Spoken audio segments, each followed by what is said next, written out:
Según el Grupo Intergubernamental de Expertos sobre el Cambio Climático, solo podemos emitir un máximo de 330 mil millones de toneladas de CO2 adicionales si queremos que el aumento de temperatura del planeta se mantenga por debajo de 1,5 grados centígrados. Actualmente estamos liberando 42 mil millones de toneladas al año y si continuamos con este ritmo alcanzaremos dicho límite antes del 2030. El problema es muy grave, pues por más que reduzcamos nuestras emisiones, no llegaremos a la meta. Eso nos exige ir más lejos. Debemos enfocarnos en retirar el exceso de dióxido de carbono de la atmósfera también. Hoy hablaremos de una empresa mexicana innovadora que ha llamado la atención en países como Estados Unidos, Alemania y Emiratos Árabes Unidos por su peculiar proceso para generar energía eléctrica mediante la captura precisamente del CO2. México tiene futuro y su futuro está en tus manos. La mejor manera de predecir el futuro es crearlo. Los avances científicos y tecnológicos han hecho que cambie nuestro estilo de vida, la forma de trabajar e incluso en la que nos relacionamos. La capacidad de educarnos a través de Internet, de transportarnos en vehículos autónomos, de modificar el genoma humano para evitar enfermedades, así como el uso intensivo de las energías renovables y de la inteligencia artificial, nos permitirán alcanzar mejores niveles de vida. Pero ¿seremos capaces de incorporar a todos o generaremos sociedades más polarizadas? De esto se trata Ahora Futuro, México y el mundo.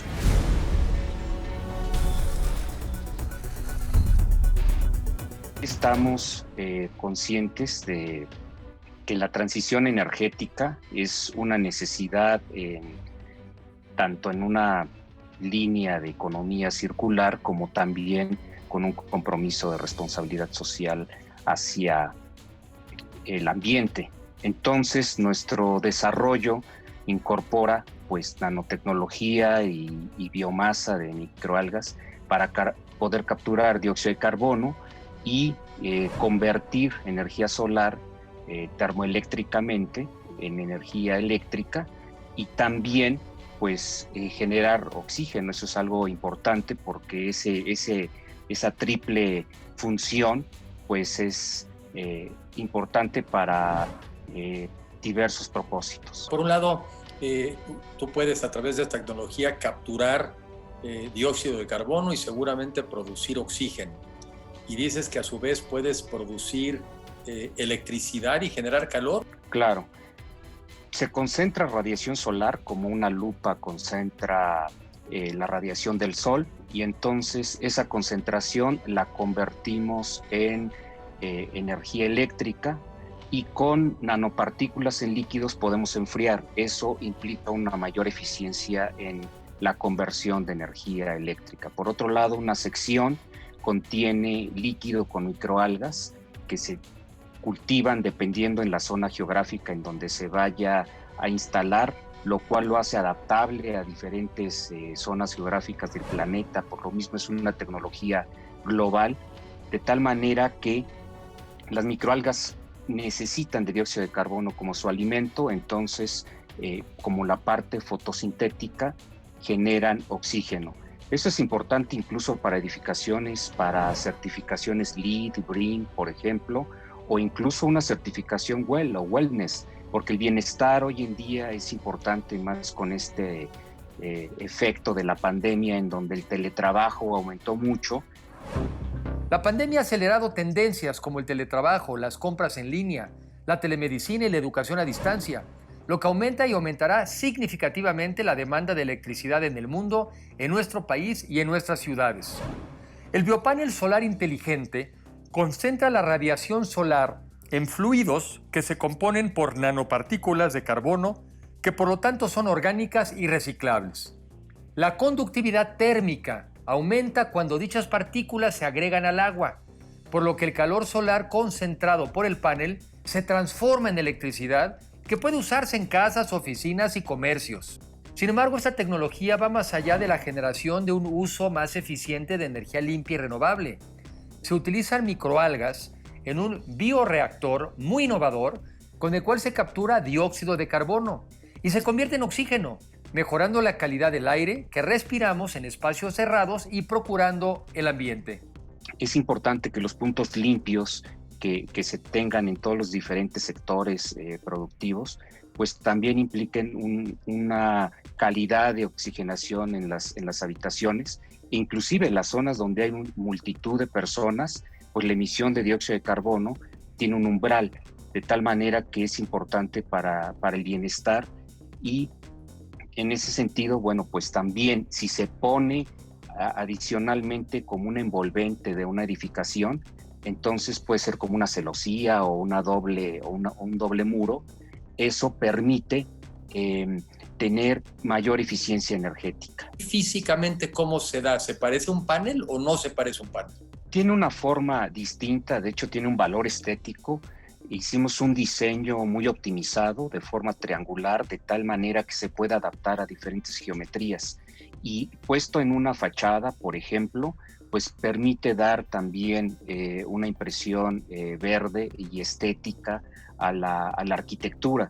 Entonces hay una aportación al diseño y también una aportación a una arquitectura de alto desempeño que sería la de nueva generación, de tal forma que eventualmente son las propias edificaciones las que van a generar su propia energía. Entonces, en ese sentido, sí se puede poner en el techo, pero es preferentemente que tenga una orientación de acuerdo con el movimiento del sol, de tal manera que sí pueda no solo captar en la parte muy parecida, pero aún más eficiente que los fotovoltaicos tradicionales. Tú dices, mencionaste un momento el tema del enfriamiento y no sé si lo referías al tema de las algas o era la parte de la nanotecnología. ¿Para qué es el enfriamiento? El enfriamiento es con nanofluidos, son nanopartículas en líquido que permiten una mayor conductividad térmica. Entonces, al momento de convertir la radiación solar en electricidad, si se sobrecalienta, lo que ocurre en los paneles solares tradicionales, si aumenta mucho su temperatura, la eficiencia que viene reportada en las fichas técnicas, pues ya no es la correspondiente. Entonces, lo que nosotros hacemos es regular esa temperatura para que el desempeño sea más eficiente.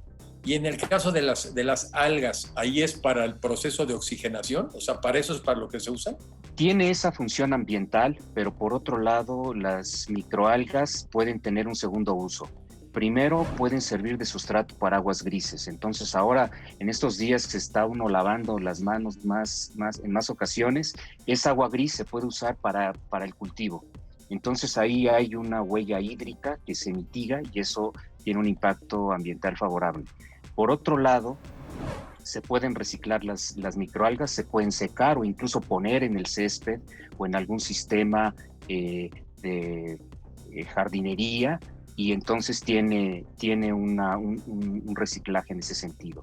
Y también, si la edificación es más sofisticada, entonces puede haber una combustión verde, es decir, se seca y se puede quemar para calentar agua, por ejemplo. Y si tuviera otra parte adicional, pues entonces sí puede producir biogás. Entonces puede ser completamente circular, y ya en un sistema de producción, pues las microalgas se les puede extraer alimento, por ejemplo, espirulina o clorofila, o incluso para alguna biorefinería. Esto puesto en un sistema ya de nueva generación para biocombustibles, pues también tendría ese propósito. En programas anteriores hemos expuesto lo importante, lo urgente y lo rentable que están llegando a ser las energías renovables. En México, por ejemplo, la generación de electricidad a partir de este tipo de energías puede ser entre 3 y 4 veces más económica que la proveniente de fuentes tradicionales, las cuales además tienen un impacto negativo en el ambiente y en consecuencia en nuestra salud. ¿Cómo son los costos de esta tecnología de la cual tú estás platicando contra la fotovoltaica, contra la eólica y contra el gas? Pues es económicamente viable. Agrega un valor y el precio es justo y es asequible.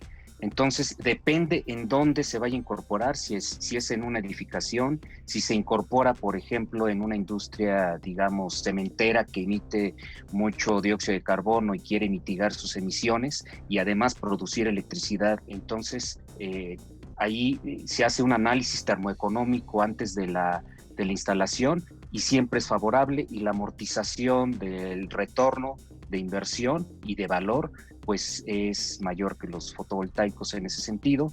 Y pues también dependiendo, insisto, del sector, puede ser agricultura de precisión para los invernaderos de nueva generación que permitan tener no solo energía, sino también reuso de su agua. Entonces también puede tener esa condición favorable. En 2018, el Global Green Growth Institute eligió esta tecnología dentro de los 100 mejores proyectos sostenibles del mundo, siendo el único representante del continente americano.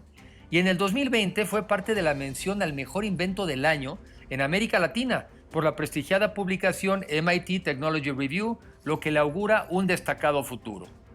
Pues yo creo que entre más opciones existan y que tengan todos estos beneficios, pues más conscientes estamos de que sí hay soluciones para el problema del cambio climático y no tenemos por qué seguir insistiendo, y más en nuestro país, en seguir generando energía eléctrica a partir de las energías fósiles, a partir del combustóleo, que es de lo más contaminante y de lo más dañino para la salud. Completamente, pues primero creer en la tecnología mexicana, hacer un manejo de riesgo, que en este caso es una confianza en lo que uno hace, porque si no es así, de cualquier manera lo que uno desarrolla, si funciona, entonces va a haber algún otro lugar del mundo en donde se opere por primera vez, que es el caso muy probablemente.